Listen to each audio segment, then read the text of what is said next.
Que a graça e a paz do nosso Deus esteja sobre a sua vida, a vida da sua família. Seja bem-vindo ao nosso podcast Discípulos, onde a gente está conversando sobre Um Mês para Viver, um livro escrito por Carrie e Chris Chuk.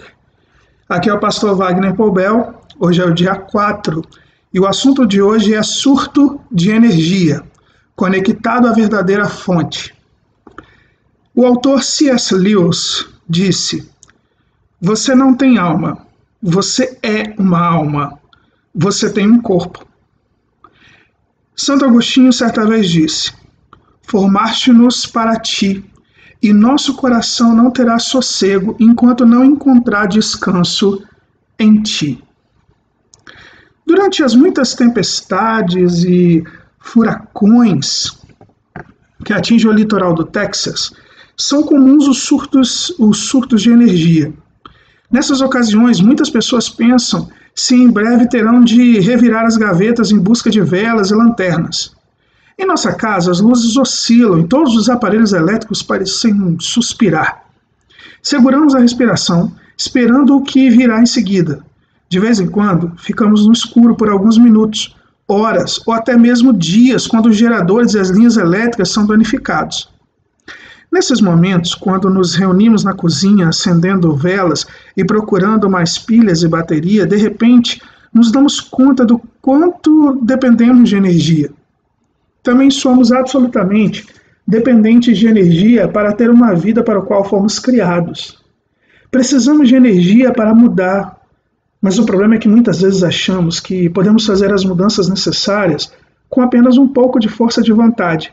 E não percebemos o quanto, na verdade, nós dependemos do poder de Deus. As pessoas que sabem que sua vida vão acabar em breve tendem a sentir um desejo quase desesperado para mudar, mas sentir desesperadamente não é suficiente. As mudanças só serão permanentes se estivermos conectados a uma fonte de energia que esteja além de nós. Uma fonte de energia que nunca oscila, pisca ou nos deixa na escuridão. Precisamos passar da força de vontade para a verdadeira energia que vem da conexão com o nosso Criador. Se você já chegou ao fim da linha e está cansado de tentar controlar a vida, Jesus oferece um convite singular.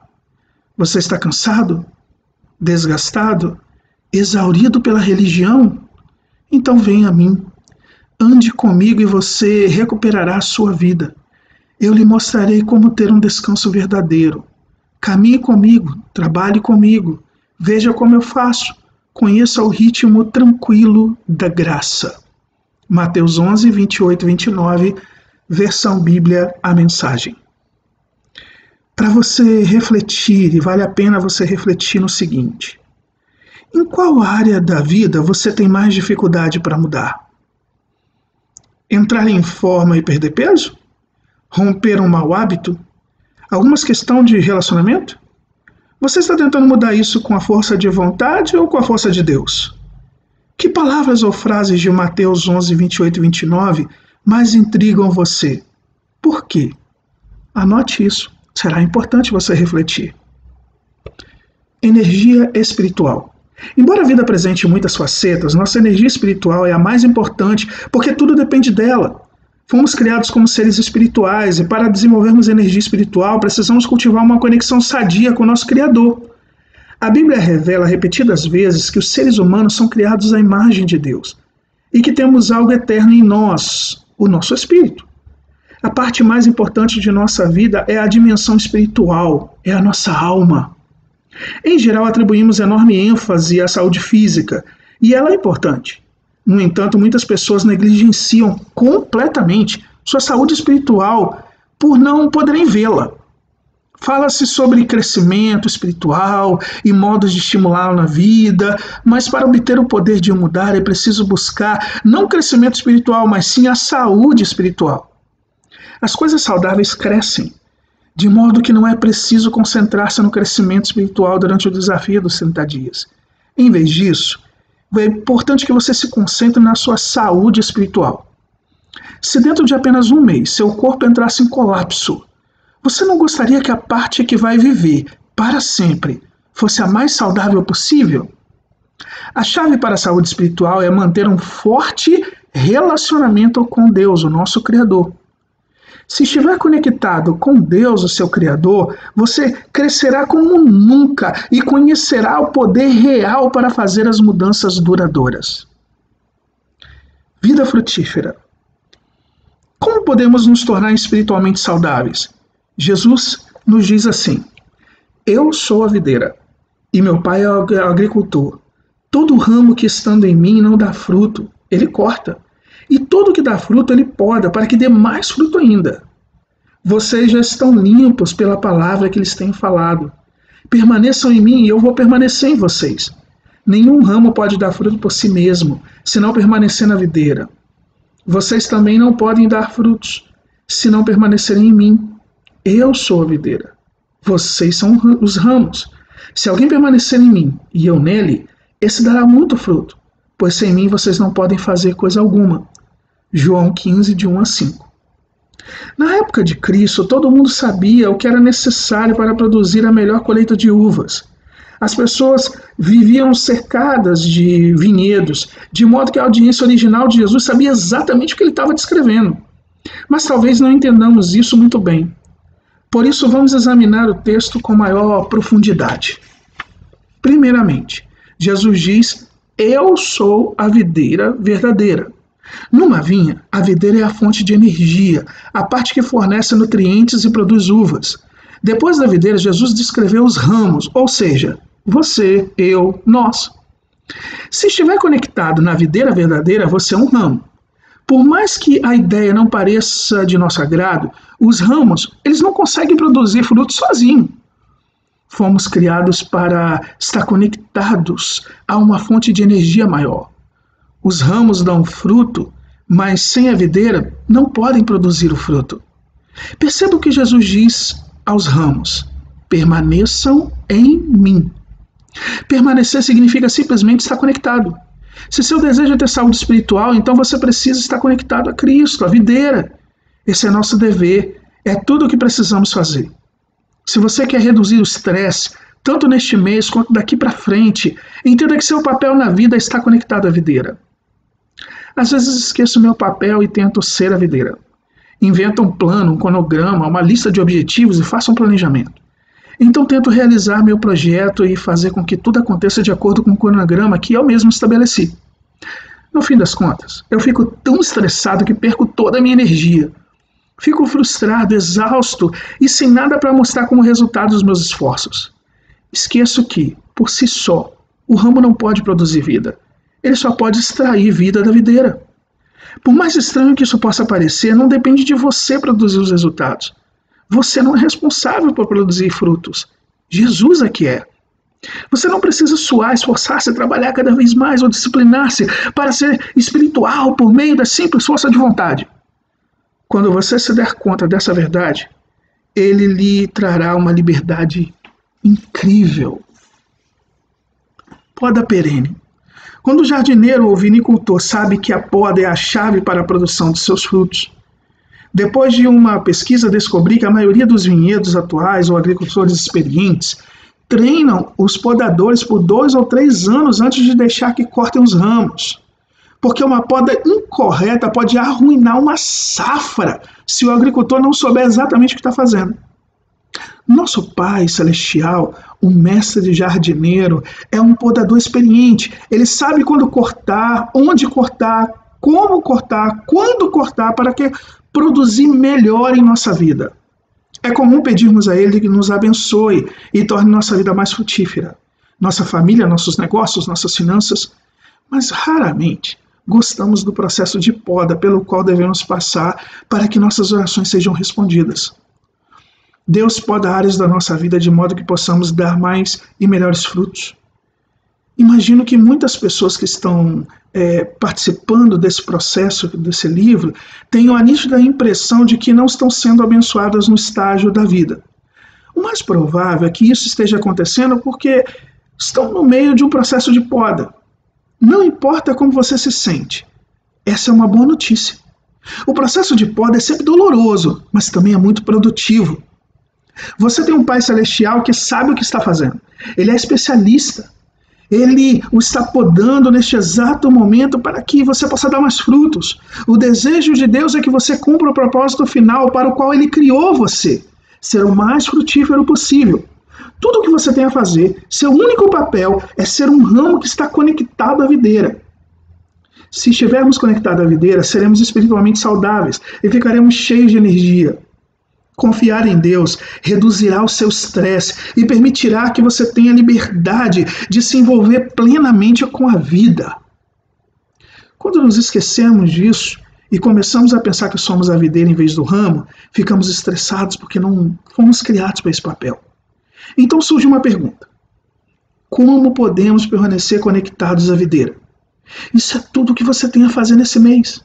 Você não precisa encontrar força de vontade suficiente para parar de fumar, não precisa ranger os dentes e torcer para que consiga seguir uma dieta rígida, nem precisa imaginar maneiras de reatar relacionamentos. Tudo o que tem que fazer é se conectar à videira, à fonte de energia, e Deus lhe dará não a força de vontade, mas um poder real. Ele lhe dará poder para que você faça tudo o que precisa ser feito. Cresceremos espiritualmente como nunca, contando que permaneçamos conectados à videira. Então pegue um pedaço de papel e continue para você refletir ao seu diário. A pergunta é a seguinte: de que maneira você percebeu Deus podando áreas da sua vida? Como que você lidou com esse período da poda? Seja honesto. Todas as pessoas reclamam um pouco de vez em quando. Qual foi o resultado da poda de Deus em sua vida? Onde você ainda está esperando para ver os resultados? Mantenha a conexão constante. Vamos continuar? Como podemos manter uma conexão com a fonte primária de energia? Assim como nutrientes, água e sol são necessários para que os ramos produzam uvas suculentas em quantidade, precisamos de 2 conectores para permanecer sadios, crescer e produzir o melhor fruto. A comunicação constante é o primeiro passo. Hoje em dia, muitas pessoas ficam em constante conexão com suas empresas pelos aparelhos de comunicação de alta tecnologia. Mas precisamos estar em constante conexão com Deus, o nosso Criador. É pela oração que nos mantemos conectados a Deus. Ao se levantar pela manhã, é fundamental que você comece o dia de maneira correta, simplesmente conversando com Deus. Você pode falar de suas preocupações, expectativas para aquele dia, ou talvez queira simplesmente agradecer por ter mais 24 horas de presente, pensando como Deus gostaria que você as gastasse. Nas palavras de Hudson Taylor, não faça o concerto antes de afinar o instrumento. Comece seu dia com Deus. Mantenha a conversa em andamento pelo resto do dia. Não é preciso usar um tom formal, nem parar tudo que você está fazendo. Você não precisa conversar com ele em voz alta, porque Deus conhece seus pensamentos antes até de você falar. Sendo assim, simplesmente compartilhe com ele de maneira honesta o que está em seu coração. Converse com Deus durante todo o dia sobre os problemas que você está enfrentando, as decisões que tem que tomar e as surpresas pelas quais é agradecido. Quando se sentir irado ou estressado, converse com Deus sobre isso. Derrame tudo sobre Ele. Ele aguenta. Você pode estar em oração durante todo o dia, permanecendo assim conectado a Ele. O próximo elemento necessário para a sua conexão espiritual saudável, além da oração, é uma confissão constante. Isso significa que é necessário procurar um pastor, um sacerdote. Isso não significa necessário procurar um pastor, ou um sacerdote, ou outro ministro para contar o último podre da sua vida. Não é isso que eu estou querendo dizer. Tampouco que você deverá se castigar e sentir-se mal por algum tempo. Não. Esse é simplesmente outro aspecto de sua conversa constante com Deus durante o dia. Quando tiver consciência de algo que não deveria ter dito, ou não deveria ter feito, ou de algo que não fez, mas acredita que deveria ter feito, simplesmente confesse isso diante de Deus. E siga adiante. Todos nós somos obras em construção. Falhamos e caímos em tentações nos momentos de fraqueza, mas não precisamos permanecer nelas, nem certamente sucumbir nessas áreas. Se admitirmos os fracassos e pedirmos a graça e o perdão de Deus, Ele se alegra em limpar nosso coração e restaurar nosso relacionamento com Ele. É um processo diário, momento a momento. Quando fizer alguma tolice, cometer algum erro ou pecar, simplesmente assuma e conte tudo a Ele. A confissão significa apenas que você assume sua responsabilidade pela falha e admite isso diante de Deus, em vez de criar desculpas e comparar-se com outros que, em sua opinião, fizeram coisas piores.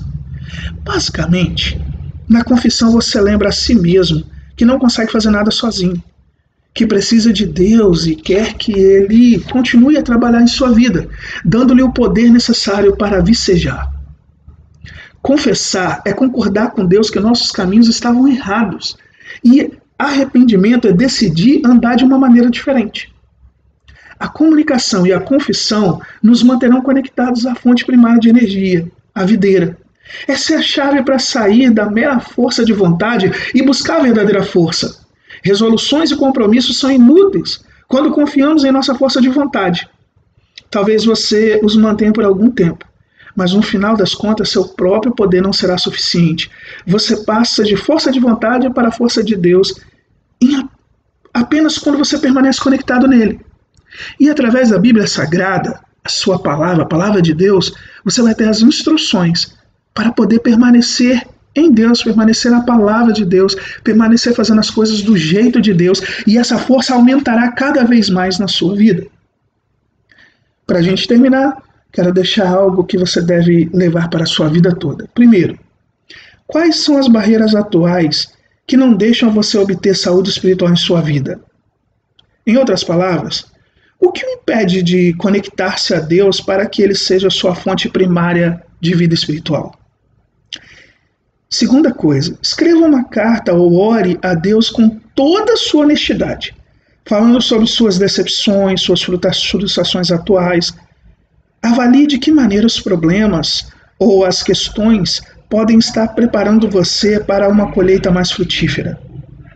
E terceiro, como você está se saindo nas áreas de comunicação com Deus e confissão? E a leitura da palavra? Em quais aspectos você praticaria de maneira diferente se soubesse que tem apenas um mês para viver? Pense nisso e que Deus te abençoe grandemente, em nome de Jesus.